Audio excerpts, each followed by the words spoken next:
How does light provide non-invasive diagnosis of cancer? Is it possible? We spoke with Dr. Chad Lieber, a scientist at Children's Hospital of Orange County in the CHOC Research Institute.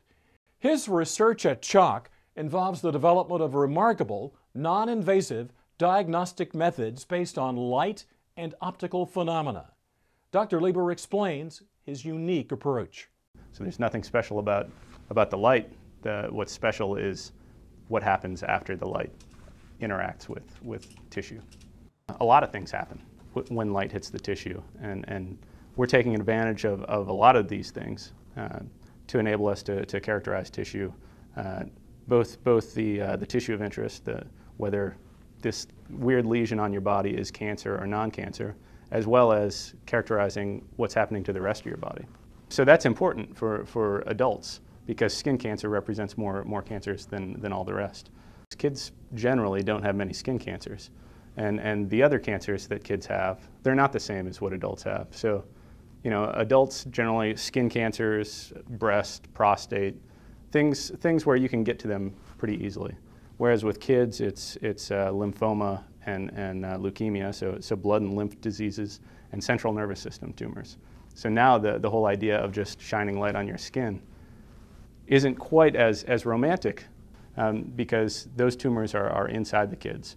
So that's where what we're doing is a little bit different in that we're taking advantage of how your body changes as a result of having cancerous cells inside.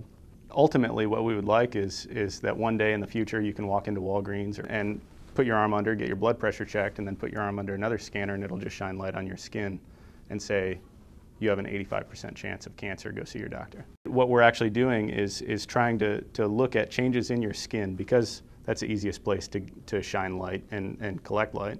So looking at changes in your skin in response to having cancer.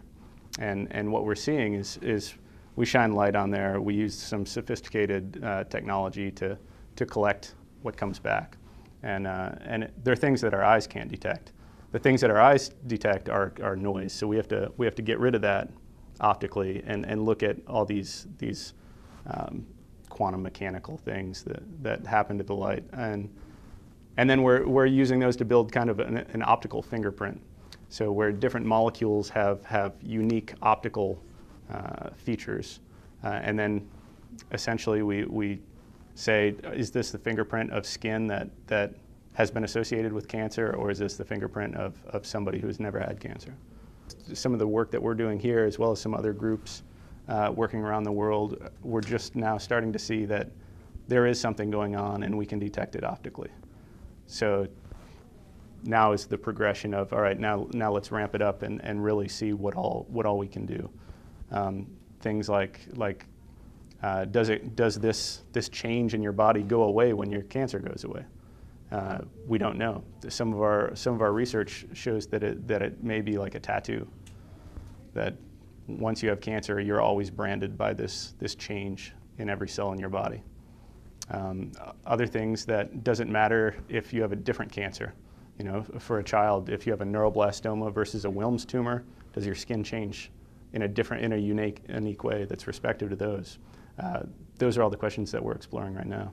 This whole idea of detecting cancer or detecting the changes in your body, this field cancerization, that's, I think, just the start of what we're going to see.